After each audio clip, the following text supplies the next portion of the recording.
Today I'll be testing this colony for hygienic behavior. That's a heritable trait which confers resistance to chalk brood, American foul brood, and partial resistance to varroa mites.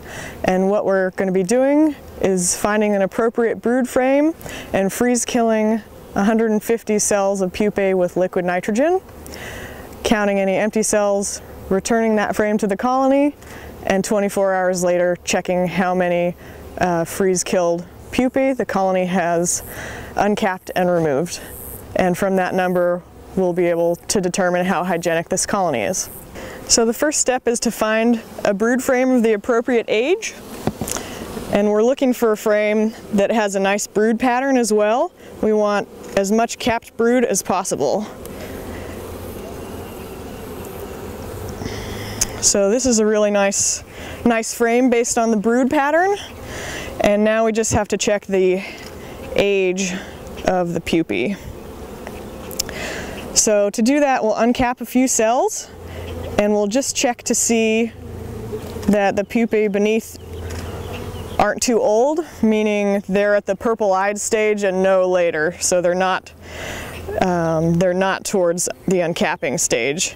Okay, so what we do now, we just double check that the queen's not on this frame, and then we shake all the bees off. So this is our frame that we're going to test, so we'll just set it up on an empty brood box.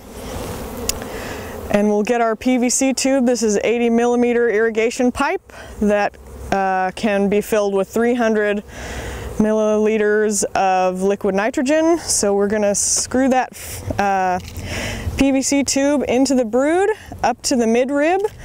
So the pupal juices will act as a seal when we pour the liquid nitrogen in. And this tube fits 150 cells, so we know that's our starting number. At this point, we want to put on our personal protective equipment so that when we use liquid nitrogen, we don't get splashed and we don't do damage to ourselves.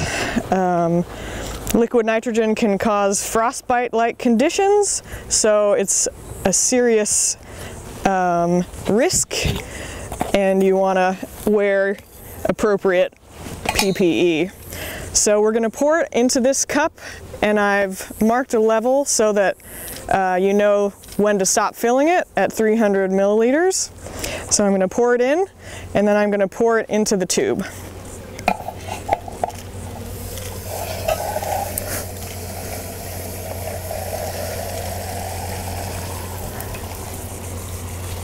And you want to close it because it evaporates pretty quickly at room temperature. First, you'll do an initial small pour, maybe like 50 milliliters, just so it seals around the edge. And that looks good, nothing's leaking, and so we'll just pour the rest in.